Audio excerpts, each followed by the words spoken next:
हुकूमत की जानिब से 20 किलोग्राम आटे की कीमत 1800 रुपये फ़ी किलोग्राम मुकर्रर की गई है, जबकि दुकानदारों को 1867 रुपये मिल से आटा खरीद कर लाना पड़ता है, जिससे मार्केट में आटे की किल्लत और कीमतों में इजाफा होने लगा। आटे की किल्लत और कीमतों में इजाफे के असबाब क्या हैं, जानते हैं नुमाइंदा एबीएन न्यूज़ अनवार अब्बासी से, जो इस वक्त एक दुकानदार के साथ रावलपिंडी में मौजूद हैं। आज बिल्कुल वफाकी बजट में टैक्सेस लगाए जाने के बाद जो रोज़मर्रा अशियाई ज़रूरिया की कीमतों में इजाफा हुआ है, तो वहीं आटे की कीमतों में भी इजाफा हो रहा है और मज़ीद कीमतें बढ़ती जा रही हैं। इस वक्त मैं मौजूद हूँ यहाँ पर एक होल सेल डीलर के पास। उनसे हम बात करेंगे कि आटे की कीमतों में कितना इजाफा हुआ और मज़ीद कितनी तवक्को की जा रही है कि क्या मज़ीद भी इजाफा होगा। अभी पिछले लास्ट 10 डेज में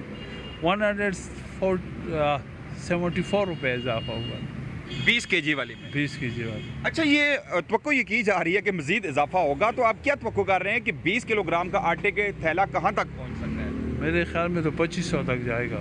अच्छा जी, अच्छा, मार्केट में शॉर्टेज भी आ रही है? बिल्कुल शॉर्टेज आ रही है। ये देखो आटा हमने आज नहीं रखा, अच्छा, क्योंकि 2.5% टैक्स के साथ हम कैसे बेच सकते हैं। और हुकूमत का रेट 1800 रुपये है, जबकि मिल 1867 का दे रही है।